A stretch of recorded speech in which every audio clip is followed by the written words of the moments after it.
West Bengal state university 6 semester education DSE স্টুডেন্টদের জন্য আমি এই ভিডিওটি আজকে বানিয়েছি।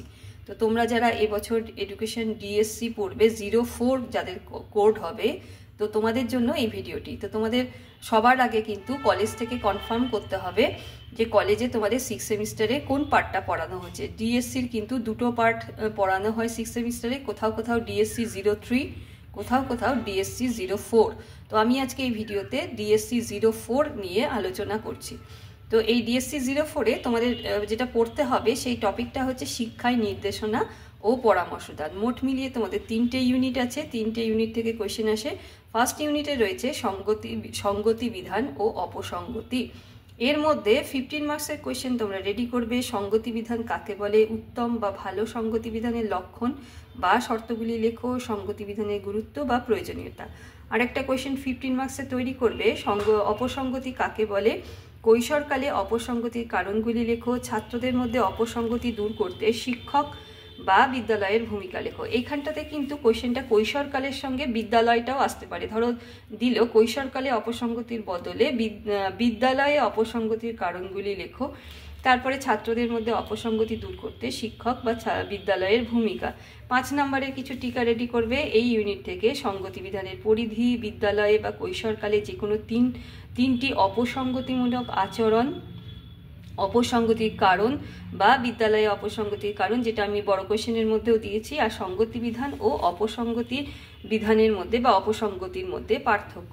এবার ইউনিট 2-এ আসো। ইউনিট 2-এ তোমাদের থাকবে হচ্ছে নির্দেশনা। এখান থেকে 15 মার্কসের কোয়েশ্চেন রেডি করবে। নির্দেশনা কাকে বলে, শিক্ষামূলক নির্দেশনার সাথে বৃত্তিমূলক নির্দেশনার পার্থক্য লেখো, বিদ্যালয় স্তরে বৃত্তিমূলক নির্দেশনার প্রয়োজনীয়তা লেখো। তারপরে রেডি করতে হবে নির্দেশনা কাকে বলে, ব্যক্তিগত নির্দেশনার উদ্দেশ্য বা প্রকৃতি লেখো, নির্দেশনা ও পরামর্শদানের মধ্যে পার্থক্য। এবার বেশ কিছু 5 মার্কসের টিকা রেডি করবে এখান থেকে। তো তার আগে আমি বলি যে আমি 6 সেমিস্টার অনলাইন প্রাইভেট টিউশন পড়ানো শুরু করছি। এই মার্চ মাস থেকে শুরু করব পড়ানো। আমি অতি অল্প টিউশন ফিস নিয়ে তোমাদের টিউশন পড়িয়ে থাকি অনলাইনে। তো তোমরা যারা মনে করছো তোমাদের প্রাইভেট টিউশন 6 সেমিস্টারের জন্য দরকার, তো তোমরা আমার নাম্বার 8697036324-এ হোয়াটসঅ্যাপ করতে পারো, যোগাযোগ করতে পারো যে প্রাইভেট টিউশন পড়ার জন্য। তো মার্চ মাস থেকে আমি প্রাইভেট টিউশন পড়ানো শুরু করব। তো তোমরা যাদের মনে হবে যে তোমাদের দরকার, তোমরা অবশ্যই আমার সঙ্গে যোগাযোগ করে নিও। তো 5 মার্কসের টিকাগুলো দেখে নাও। নির্দেশনার প্রয়োজনীয়তা বা গুরুত্ব, শিক্ষামূলক নির্দেশনার প্রকৃতি বা উদ্দেশ্য, বৃত্তিমূলক নির্দেশনার প্রয়োজনীয়তা বা গুরুত্ব। এই কোশ্চেনটা দেখবে আমি বড় কোশ্চেনের মধ্যেও দিয়েছি। শিক্ষামূলক নির্দেশনার প্রয়োজনীয়তা বা গুরুত্ব, ব্যক্তিগত ও দলগত নির্দেশনার মধ্যে পার্থক্য, বৃত্তিমূলক নির্দেশনা কাকে বলে। আর একটা এক্সট্রা কোশ্চেন কিন্তু অত্যন্ত গুরুত্বপূর্ণ, নির্দেশনার প্রয়োজনীয়তা বা প্রাথমিক তথ্যগুলি আলোচনা করো। তো তারপরে হচ্ছে পরামর্শদান, লাস্টের ইউনিট। পরামর্শদান থেকে তোমরা 15 মার্কসের কোয়েশ্চেন করবে।